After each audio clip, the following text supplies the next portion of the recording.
네, 오늘 말씀 먼저 보겠습니다. 요한복음 15장 12절에서 14절까지 먼저 보겠습니다. 우리 한 목소리로 함께 읽겠습니다. 내 계명은 곧 내가 너희를 사랑한 것 같이 너희도 서로 사랑하라 하는 이것이니라. 사람이 친구를 위하여 자기 목숨을 버리면 이보다 더 큰 사랑이 없나니 너희는 내가 명하는 대로 행하면 곧 나의 친구라. 아멘. 여기까지 먼저 보겠습니다. 12절에 보게 되면 내 계명은 곧 내가 너희를 사랑한 것 같이 너희도 서로 사랑하라 하는 이것이니라 라고 예수님이 말씀을 하십니다. 예수님은 아버지로부터 진리의 말씀을 가지고 오셔서 제자들에게 가르쳐 주셨습니다. 예수님께서 제자들에게 가르쳐 주신 말씀의 핵심은 무엇입니까? 그렇습니다. 사랑입니다. 사랑을 우리에게 말씀해 주시는 것입니다. 그래서 가장 큰 계명이 무엇입니까? 라고 물어봤을 때에 예수님이 가르쳐 주신 것은 무엇입니까? 하나님 사랑과 이웃 사랑을 말씀해 주셨습니다. 그러니까 온전한 그 사랑을 우리에게 가르쳐 주시는 것입니다. 예수님이 아버지로부터 가져오신 말씀의 핵심이 사랑이라면 성경이 기록하고 있는 것은 또한 무엇을 가르쳐 주는 거예요? 사랑이에요. 그런데 그 하나님의 사랑을 어떻게 나타내 주신 겁니까? 그렇습니다. 아들을 우리 가운데 보내주셨어요. 그리고 그 아들로 하여금 어떻게 하신 겁니까? 십자가에 죽게 하셨다고 하는 것입니다. 그래서 십자가를 통하여 하나님은 그 사랑을 우리에게 나타내셨던 것입니다. 자, 오늘 나눌 말씀을 보게 되면 사랑, 계명, 친구라는 단어가 나오게 됩니다. 이 단어가 성경에서 어떤 의미로 쓰여졌는지를 우리가 살펴볼 필요가 있습니다. 사실 깊게는 다루지는 못하더라도 성경에서 말하는 그 개념이 무엇인지를 우리가 알게 되면 우리가 좋은 신앙으로 하나님 앞에 설 수 있게 될 것입니다.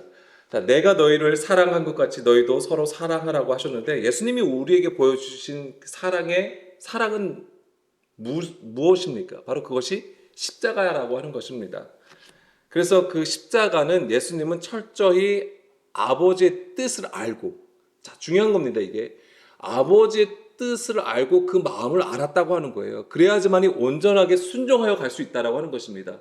그러니까 예수님이 아버지로부터 왔다고 하는 것 자체가 무엇을 얘기하는 거냐면 아버지의 마음과 아버지의 뜻을 가지고 왔다고 하는 거예요. 그래서 그것을 온전히 또한 가르치고 선포하셨다라고 하는 겁니다.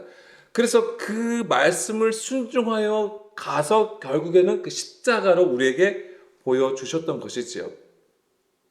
그래서 예수님은 십자가의 죽으심으로써 그 사랑을 보여주시게 됩니다. 9절, 10절 말씀을 좀 보겠습니다. 아버지께서 나를 사랑하신 것 같이 나도 너희를 사랑하였으니 나의 사랑 안에 거하라. 내가 아버지의 계명을 지켜 그의 사랑 안에 거하는 것 같이 너희도 계명을 지키며 내 사랑 안에 거하리라. 아멘. 여기서 보면은 끝에 보면 내 사랑 안에 거하리라, 나의 사랑 안에 거하리라. 그런데 9절에서는 너희가 사랑에 대해서 얘기하고 있고요. 그럼 그 사랑은 곧 뭐냐면 10절을 통해서 보게 되면 아버지의 계명을 지키는 것이 곧 그 사랑이라는 것을 우리가 또한 여기서 알게 되죠. 그래서 하나님은 그 아들 예수 그리스도를 통하여서 하나님의 사랑을 계시하셨는데 그것이 바로 하나님이 기뻐하시는 열매가 된다라고 하는 거예요. 그러니까 하나님이 보시는 그 열매는 최종적으로 어떤 결과물에도 있겠지만은 그 결과물이 그 열매가 나오기 위한 과정이 있다라고 하는 것이죠. 그래서 우리는 이것을 여기서 이 15장을 보면서 1절을 기억을 해야 돼요. 예수님이 뭐라고 하셨습니까? 1절에. 나는 참 포도나무요, 아버지는 농부라 라고 말씀해 주시잖아요. 그래서 그 1절의 말씀을 가지고 이 15절을 계속 깨달으면서 가야 된다라고 하는 것입니다.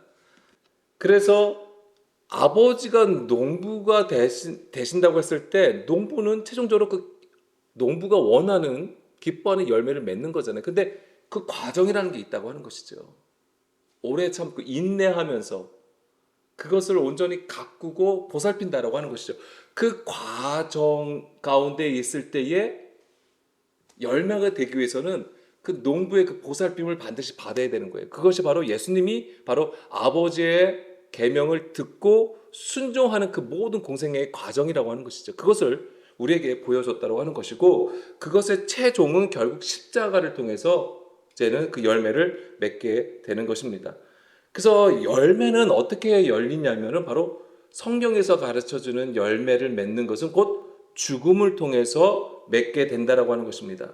그럼 이 죽음이라는 것은 우리는 십자가를 보는 것이지만 사실은 그것조차가 무엇을 얘기하는 거냐면 바로 아버지의 계명을 지킨다라고 하는 거예요. 그래서 내 계명을 지키는 것이 곧 십자가의 죽음을 의미한다라고 하는 것입니다. 그래서 계명을 지키는 것이 곧 자기를 부인함이 되는 거예요. 자기 죽음이 된다라고 하는 것입니다. 그래서 예수님의 계명을 듣고 지키는 것은 이제 자기의 뜻대로 행하지 않는다고 하는 거예요. 그래서 자기의 뜻대로 행하지 않고 오직 아버지의 뜻을 깨달아 순종하는 것을 말하는 것입니다. 그래서 이 십자가의 죽음을 가진 자가 제자라고 하는 거예요.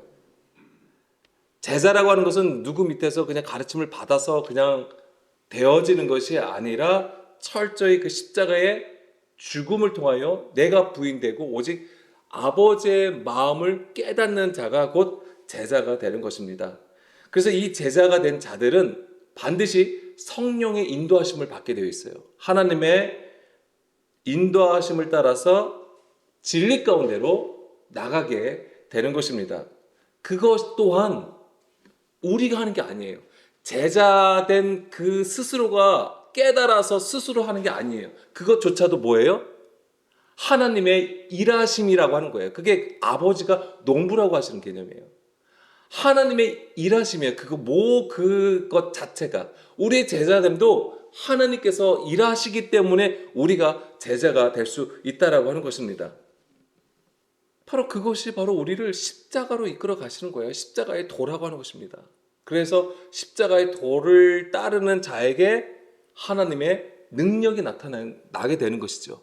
그래서 그 하나님의 능력이 나타남이 우리에게서 무엇으로 이것이 또한 나타나게 되니 바로 그것이 성령의 열매로 나타난다라고 하는 거예요. 근데 그 성령의 열매조차도 하나님이 받으시는 열매고, 하나님이 우리가 뭘 잘해서 맺는 것이 아니라 하나님의 일하심으로 맺어지는 열매라고 하는 것입니다.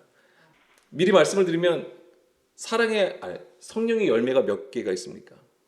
9가지가 있죠. 그러면 거기서 열매는 성령의 열매라고 했을 때 사실은 우리 문법으로는 한글로 보면은 성령의 열매들이 돼야 되죠. 복수가 되는 거죠. 9개가 있잖아요. 그런데 원문에서는 단수로 쓰였습니다. 열매가 하나예요. 그러니까 성령의 열매는 하나의 열매예요. 그러니까 이것은 하나님께서 맺으시는 열매가 된다라고 하는 거예요. 우리의 열매가 아니에요. 그래서 우리로부터 나오는 양선, 충성, 절제, 이런 걸 얘기하는 게 아니에요. 하나님이 맺으시는 열매라고 하는 것입니다. 성령의 열매조차도. 자, 요한복음 15장 13절 보겠습니다. 사람이 친구를 위하여 자기 목숨을 버리면 이보다 더 큰 사랑이 없나니. 자, 친구를 위하여 자기 목숨을 버리는 것, 이거는 결코 쉬운 일이 아니죠. 우리의 삶에서도 이런 케이스가 있어요. 예. 그래서 우리의 삶 가운데 다른 사람을 구해 주려다가 목숨을 잃는 경우도 있죠. 그런 의인들을 우리가 종종 보게 됩니다.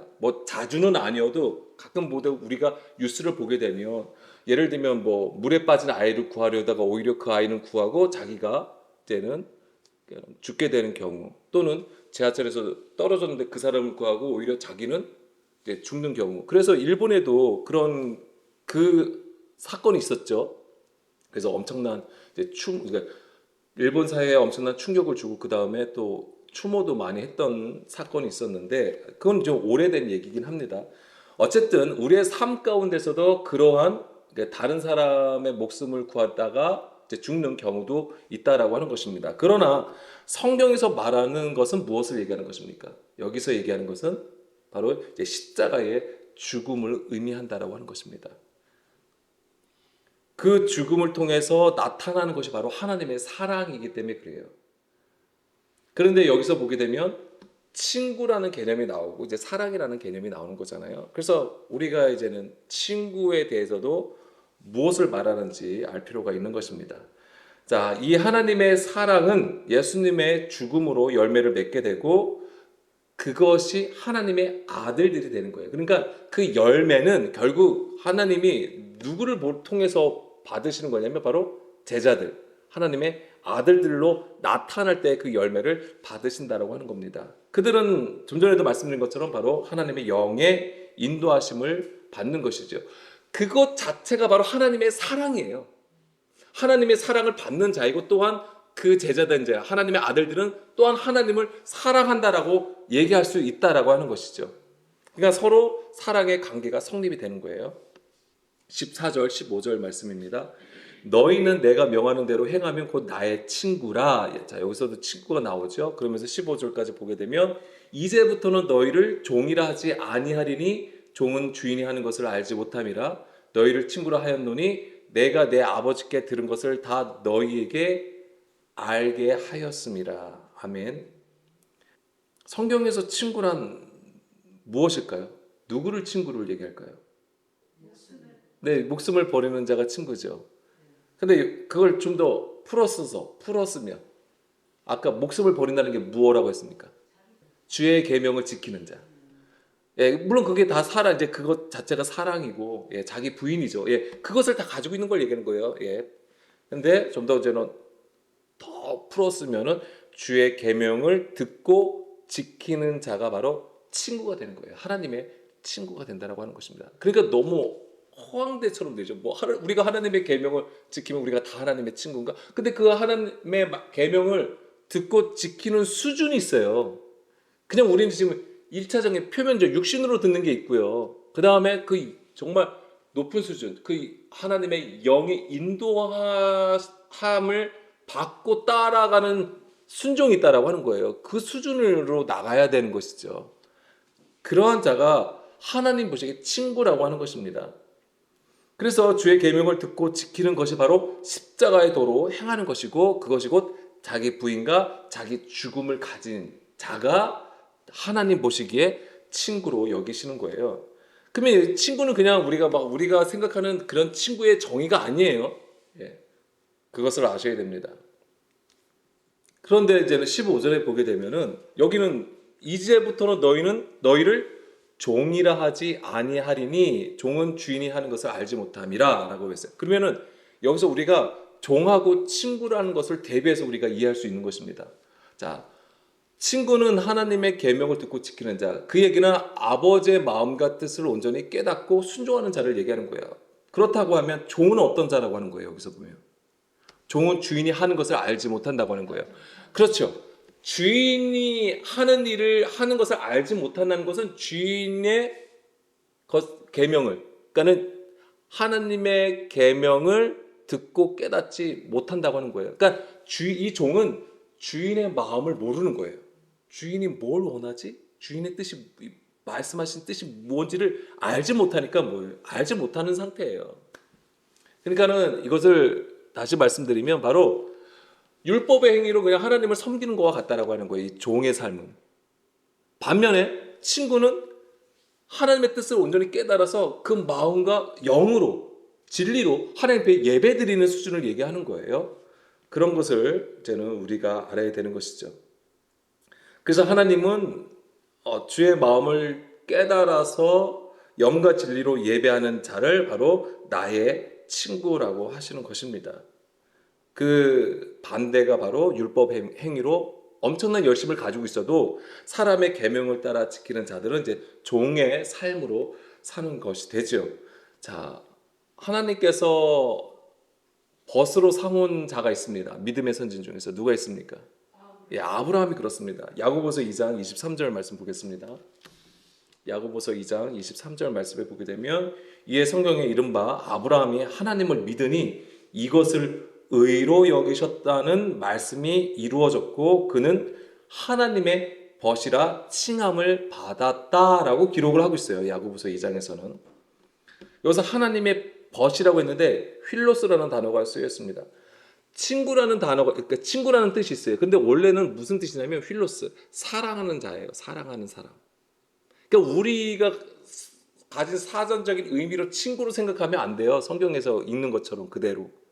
뭐냐면 사랑하는 자라고 얘기하는 거예요. 그러니까 여기서 그는 하나님의 벗이라 칭함을 받았다는 것은 그는 하나님의 사랑하는 자로 칭함을 받았다. 이렇게 우리가 이해를 해야 되는 것이죠. 자, 이사야 41장 8절. 자, 그러면 당연히 여기서는 이 야고보서 2장에서는 당연히 구약의 말씀을 가지고 해석이 된 거잖아요. 그러면 이사야 41장 8절.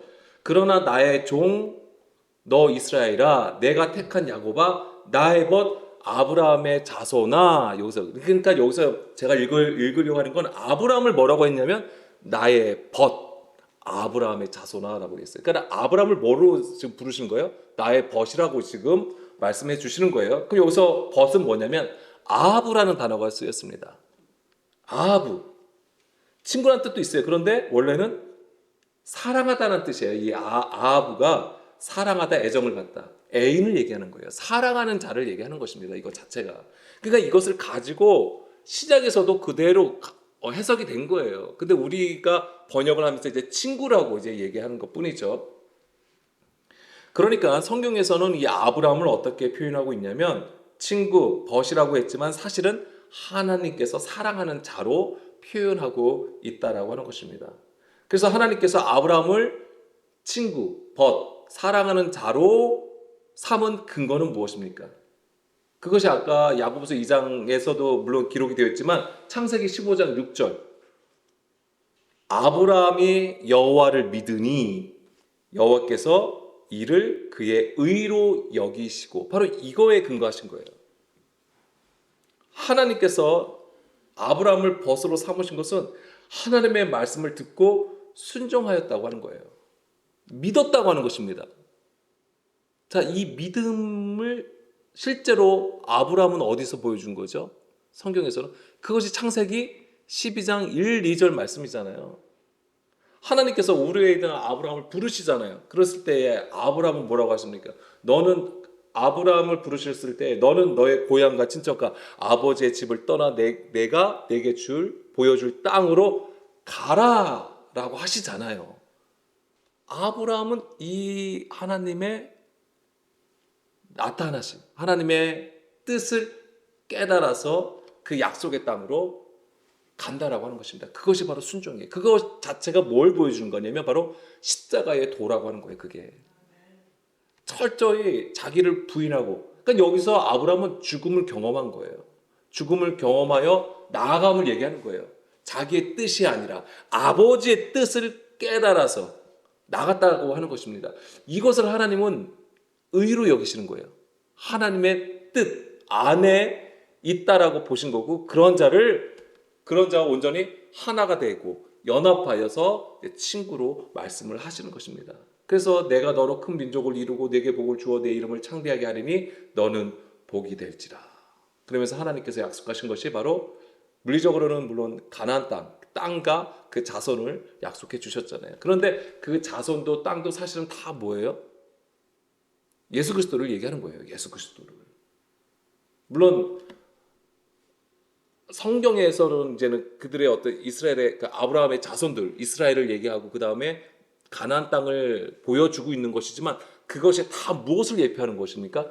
예수 그리스도를 가리키고 있다라고 하는 거예요. 그 모든 것이 다. 그런 것을 항상 우리가 우리 마음에 또 가지고 아브라함과 같이 우리가 또 하나님의 뜻을 깨닫는 그 길로 나가야 되는 것입니다.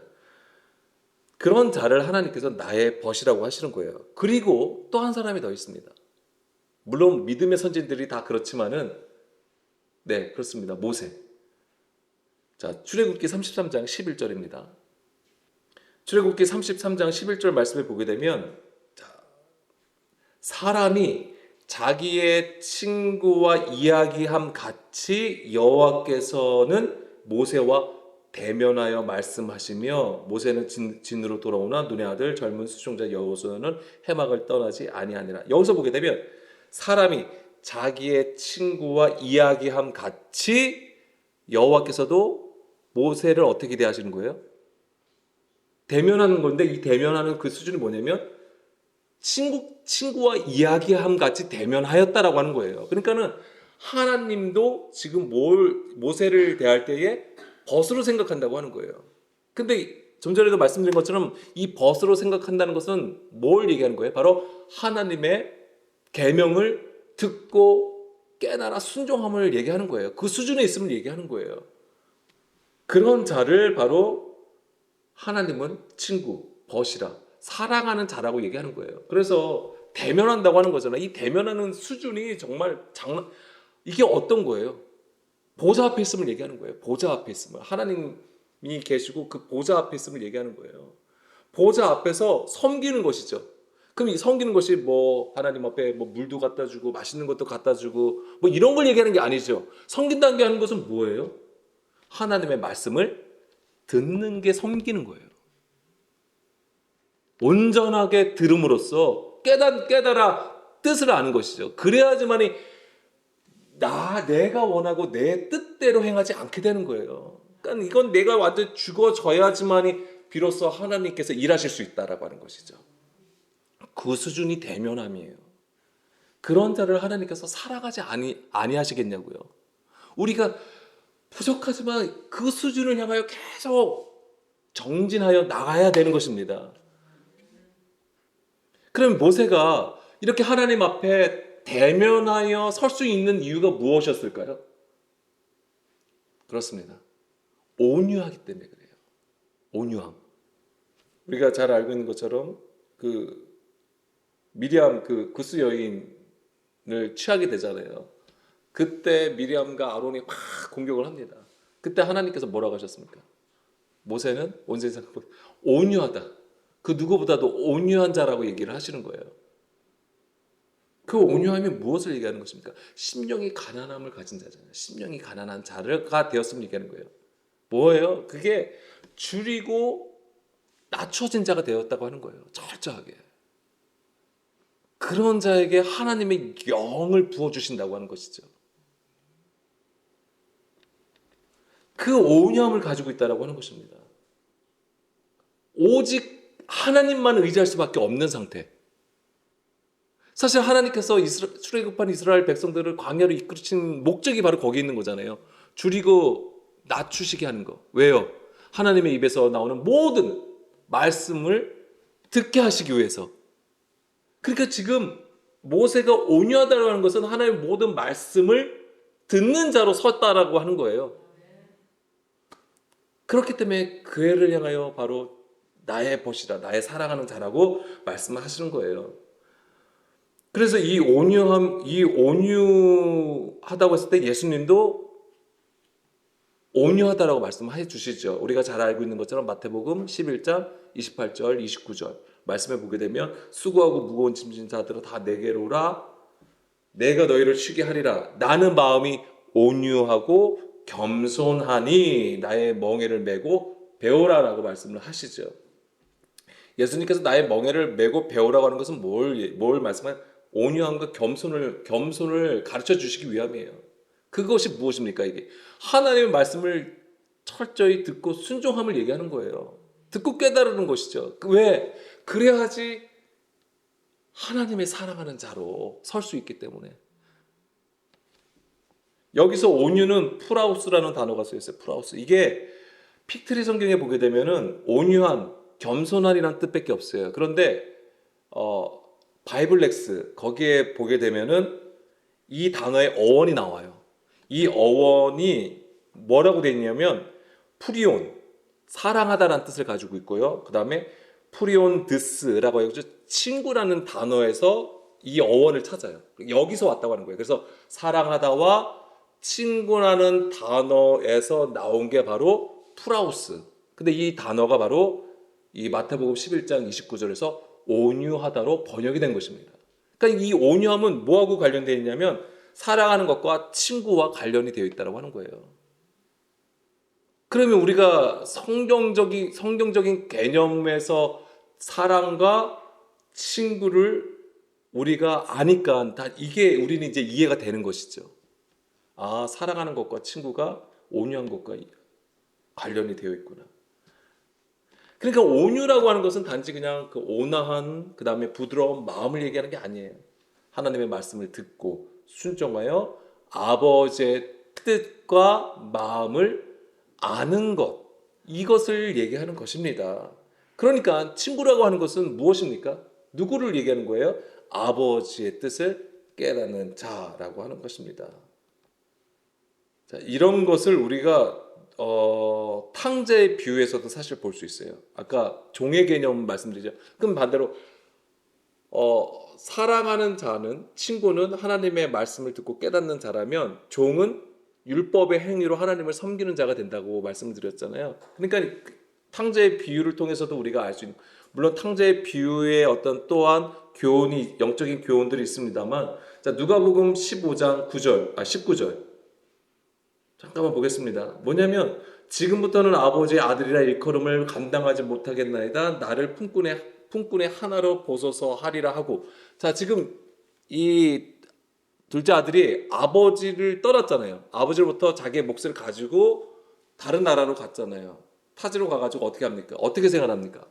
허랑방탕하게 생활을 하게 되잖아요. 그러니까는 아버지로부터 자기가 받은 몫을 다 소비해 버렸어요. 그러니까는 어떻게 되는 거예요? 이제 없는 상황이 된 거예요. 이제 거지가 된 거예요. 그랬을 때에 깨닫는 거예요. 내가 아버지의 아들이라 일컬음 감당하지 못하겠다. 나를 품꾼의 하나로 보셔서, 뭐냐? 종의 개념입니다. 종. 그러니까는 아버지의 것을 가지고 그 허랑방탕한 그 생활한 것이 뭐가 되냐면, 하나님을 사람의 열심으로, 그러니까 성전의 구조로 보자면 사람의 계명을 가지고 율법의 행위로 하나님을 섬기는 상태가 되는 거예요. 그런데 그것을 다 소비해서 이제 자기가 그런 개념인 걸 알았어요. 그 종이 되었음을 이제 깨닫게 되는 거예요. 그러니까 죽은 자가 되었음을 얘기하는 거예요, 이게. 그러니까는 다시 21절로 보게 되면, 자, 20절을 보게 되면 이제 일어나서 아버지께로 돌아가니라. 이제 아버지께로 돌아가자, 자기의 그런 것을 이제 철저히 회개하고 이제 아버지께로 돌아가는데, 아버지께 돌아가는 게, 돌아가면 무조건 내가 아들이로 살아야지가 아니에요. 뭐냐면 종인 것을 아는 거예요. 그러니까 철저히 자기가 깨지고 부서진 상태가 되는 것이죠. 그래야지만이 비로소 우리가 아버지께로 돌아갈 수 있는 거예요. 그러니까 21절 아들이 이르되, 그러니까 그 아버지가 보잖아요. 아들이 이르되 아버지, 내가 하늘과 아버지께 죄를 지었사오니 지금부터는 아버지의 아들이라 일컬음을 감당하지 못하겠나이다. 예, 아버지의 아들로서 본인이 감당이 안 된대요. 그러니까는 24절 아버지는 근데 달라요. 아버지는 그를 어떻게 여깁니까? 이 내 아들은 죽었다가 다시 살아났으며 내가 잃었다가 다시 얻었노라 하니 그들이 즐거워하더라. 아멘. 그러니까는 나를 품꾼의 하나로 보소서라고 하는 것은 자기 뜻대로 허랑방탕한 생활을 했던 그 수준을 얘기하는 거죠. 그게 바로 종으로서 하나님을 섬기는 모습이 되는 것이고, 그러나 자기의 뜻, 즉 불의와 불법에서 돌이켜서 아버지께로 돌아가는 것, 그것이 바로 이제는 뭐냐면 철저히 회개함인데, 이것이 바로 내가 죽었음을 인지하는 거예요. 내가 죽은 자였다는 것을 깨달았을 때에 비로소 아버지께로 돌아갈 수 있다고 하는 거예요. 그때 아버지는 그를 어떻게 하는 거예요? 죽음에서 이제 생명으로 옮기게 된다라고 하는 거예요. 그것이 바로 진정으로 하나님께서 우리를 사랑하시는 것을 보여준다라고 하는 거예요. 그러니까 이 아들은 종으로서 살지 않죠. 이제 뭐냐면 그 아버지의 사랑 때문에 그 아들의 신분이 회복이 되는 거잖아요. 그 얘기는 비로소 아버지의 뜻을 깨달았다고 하는 거예요. 이런 자가 진정한 하나님께서 사랑하는 자가 된다라고 하는 거예요. 이런 자를 하나님은 나의 친구라고 말씀하신다라고 하는 거예요. 우리가 뭔가 정말 대단한 거를 하나님 앞에 해드리기 때문에 하나님이 우리를 사랑하시는 게 아니에요, 절대. 다시 요한복음 15장 16절 17절 말씀 보겠습니다. 너희가 나를 택한 것이 아니요 내가 너희를 택하여 세운다니 이는 너희로 가서 열매를 맺게 하고 또 너의 열매가 항상 있게 하여 내 이름으로 아버지께 무엇을 구하든지 다 받게 하려 함이라. 내가 이것을 너희에게 명함은 너희로 서로 사랑하게 하려 함이라. 아멘. 그렇기 때문에 우리가 뭔가 튀고 뭐 신앙적인 어떤 믿음으로 뭔가 하나님께 튀어서 막 잘 보여서 하나님께서 우리를 택하시는 게 아닙니다. 하나님은 처음부터 우리를 사랑하셨기 때문에 우리를 택하시는 거예요. 근데 여기서 내가 너희를 택하여 세웠다고 했을 때 택하여 에클레고마이라는 단어가 쓰였습니다. 이게 뭐냐면 에크 뭐뭐로부터 레고 앞에 놓다라는 뜻을 가지고 있어요. 그러니까 뭐뭐로부터면 무엇으로부터 가지고 와서 그 앞에 두심을 얘기하는 거예요. 그 얘기는 무슨 얘기예요? 세상으로부터 육신으로부터 우리를 가지고 오셔서 이끌어내셔서 하나님 앞에 두셨다고 하는 거예요. 그럼 보세요. 하나님 앞에 뒀다는 얘기는 무슨 얘기예요? 그냥 우리가 하나님 앞에 가고 싶다고 해서 가는 거예요? 하나님 앞에 선다고 하는 것은 무슨 얘기냐면 죽었다고 하는 거예요. 죽음이 있었다고 하는 거예요. 그런 건 뭐냐면 세상으로부터 구별하여 세움 자체가 뭐냐면 거기서 이미 죽음을 경험하는 거예요. 그 죽음이 있어야지만이 비로소 우리가 하나님 앞에 설 수 있다라고 하는 거예요. 그것조차도 하나님의 일하심으로 된다라고 하는 거예요. 그러니까 우리의 구원은 철저하게 하나님의 은혜로만 되는 거예요. 그리고 그 하나님의 은혜는 어디에서 보여주시게 되냐면 바로 그 십자가로 보여주셨다라고 하는 것입니다. 그러니까 우리가 매일 하나님의 말씀 앞에 엎드리고 하나님의 말씀을 깨닫기를 구함이 매일 있어야 되는 거예요. 그것조차가 없으면 안 되는 거예요. 사실 우리의 시간을 정하고 하나님 앞에 드리는 것 자체가 사실 부족할 수 있다라고 하는 것이죠. 우리가는 항상 하나님 앞에, 그러니까 어디에 있든지 어느 상황에 있든지 우리가 항상 하나님의 뜻을 구하여 서야 된다라고 하는 것입니다. 그래야지 하나님의 사랑하는 자로 서지 않겠습니까?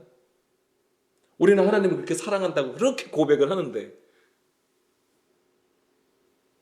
하나님 만나 뵙기를 원하고 하나님 정말 사랑합니다. 그렇게 많이 고백을 하는데 정작 우리는 하나님의 말씀, 하나님의 마음 알기를 원하지 않죠. 하나님의 뜻이 무엇인지를 보려고 하지 않아요. 그냥 내가 당한 상황들, 내가 지금 가지고 있는 환경들, 관계 속에서 어떻게 하면 좀 지혜롭게 잘 살고 평화롭게 좀 틀어지는 거 없이 잘 생활할 수 있을까? 여기에만 집중하고 있다라고 하는 것이잖아요. 다시 말씀을 드리면 내가 너희를 택하여, 이 택한다고 하는 것은 바로 이제 예수님께서 제자들을 택하신 것 같이 바로 뭐예요? 세상으로부터 구별하여 세우심을 얘기하는 것입니다. 그것이 바로 사망에서 생명으로 옮기시는 거예요. 사실 그것 자체가 죽음과 부활이 함께 있는 거예요. 근데 우리는 사실 그거를 잘 인지하지 못하는 것이죠. 그냥 우리는 예수님을 구주로 영접하고 신앙생활하는 것 자체가 우리는 이제는 구원을 받았다라고 지금 얘기하는 것이지만 사실은 하나님의 이 보이지 않는 영향에서 일하심은 바로 우리를 불러서 세우신 것 자체가 그러니까 이것을 경험해야 되는 거예요. 그래서 그것 자체가 뭐예요? 사망에서 그러니까 죽음을 경험하고 이제 부활에 그러니까 생명으로 옮겨진 것이죠. 그러니까 이 생명으로 옮겨졌기 때문에 이제 무슨 어떠한 삶으로 살아가야 되냐면 부활의 삶으로 계속 하나님 앞에 그 영광을 나타내야 된다고 하는 거예요. 그것을 끝까지 인내하여 갈 때에 바로 열매를 맺게 되는 것이죠. 그래서 너희를 택하신 이유는 바로 열매를 맺게 하시려고. 우리로 하여금 하나님은 반드시 하나님이 기뻐하시는 열매를 맺게 하시기 위해서 우리를 택하셨다고 하는 것입니다. 우리의 부르심은 그냥 단순한 게 아니에요. 그냥 우리가 세상에서 살다가 그냥 예수님 믿고 신앙생활하는 그런 수준을 얘기하는 게 아닙니다. 절대. 그렇기 때문에 오늘 우리는 반드시 하나님의 뜻을 깨달아서 순종함이 반드시 있어야 되는 거예요. 그래서 이것은 당연히 우리가 당한 상황 속에서 우리의 관계 속에서 하나님의 그 사랑을 나타낼 수 있어야 된다고 하는 것이고 그러기 위해서 예수님이 십자가에 죽으시고 우리 가운데 성령을 보내주신 것입니다. 그래서 우리는 반드시 그 성령을 통하여 그 성령의 열매 맺음이 있어야 되는 거예요. 그런데 서두에 말씀드린 것처럼 그 성령의 열매는 우리가 정말 뭔가 잘해서 맺는 것이 아니라고 하는 것입니다. 갈라디아서 5장 22절이죠. 성령의 열매. 그래서 사랑이 있고요. 희락이 있고 화평과 오래 참음이 있고 자비와 충성과 양선이 있고 그 다음에 온유와 절제가 있다라고 하는 것입니다. 물론 이것을 우리의 삶 가운데에 우리의 생활에서 이것들을 행할 수 있어요. 예, 미약하지만 사랑할 수 있고 충성할 수 있고 화평을 누릴 수 있고 오래 참는 것, 인내할 수 있고 자비, 충성할 수 있어요. 온유할 수 있고요. 화내지 않고 그냥 꾹 참을 수도 있고요. 절제할 수도 있어요. 분명히 사전적인 의미대로 우리의 삶 가운데 이 모든 것은 나타낼 수 있다라고 하는 것입니다. 그렇지만 말씀드린 것처럼 성령의 열매라고 했을 때 열매는 단수로 쓰였습니다. 복수가 아니에요. 뭐냐면 하나님께서 맺으시는 하나의 열매라고 하는 것입니다. 우리가 할 수 있는 게 아니라고 하는 거예요. 그러니까 뭐냐면 우리를 통해서 하나님께서 나타내시는 것이지만 하나님의 일하심으로 그 농부가 되어 주셔서 열매를 맺으신다라고 하는 거예요. 그게 하나님께서 받으시는 영광이라고 하는 것입니다. 그래서 이 성령의 열매는요, 예수 그리스도를 죽게 하심으로써 주시는 선물이라고 우리가 말할 수 있고요. 그 결과가 바로 사랑이라고 하는 거예요. 사랑. 물론 이 성령의 열매 처음이 사랑으로 나왔지만 바로 그 성령의 열매가 나타내는 것은 바로 이 하나님의 사랑이라고 하는 것입니다. 이 성령의 열매는 바로 십자가의 죽음으로 이루어지게 되어 있어요. 반드시.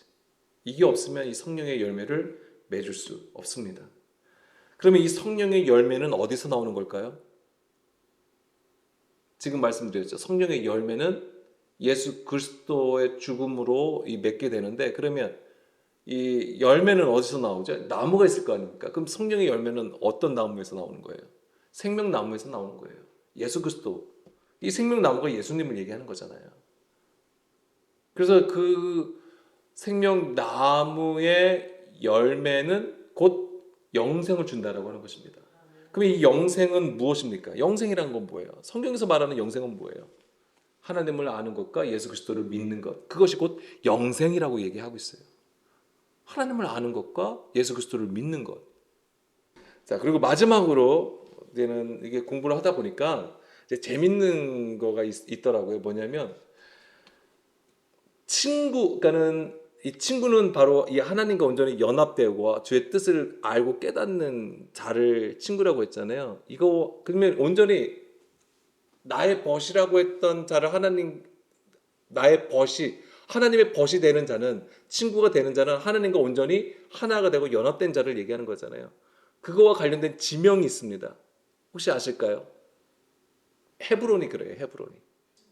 예, 헤브론. 헤브론이 무슨 뜻입니까? 그렇습니다. 연합, 교제, 친교라는 뜻을 가지고 있어요. 그래서 헤브론은 친교의 장소, 연합의 장소라는 뜻을 가지고 있습니다.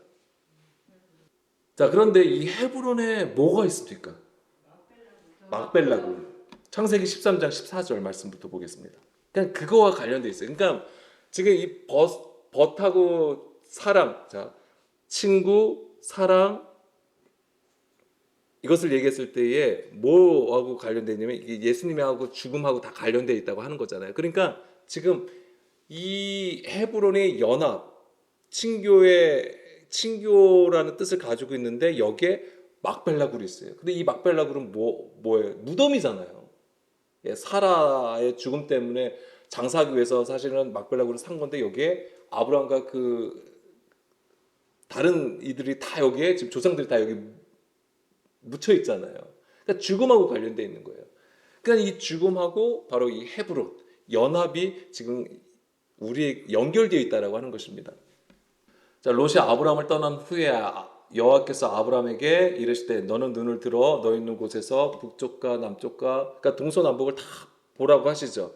그러면서 이것을 내 자손에게 주리라고 하시면서 간 곳이 어디입니까? 18절에 이에 아브라함이 장막을 옮겨 헤브론에 있는 마문의 상수리 수풀에 이르러 거주하고 거기서 여호와를 위하여 제단을 쌓았더라라고 되어 있어요.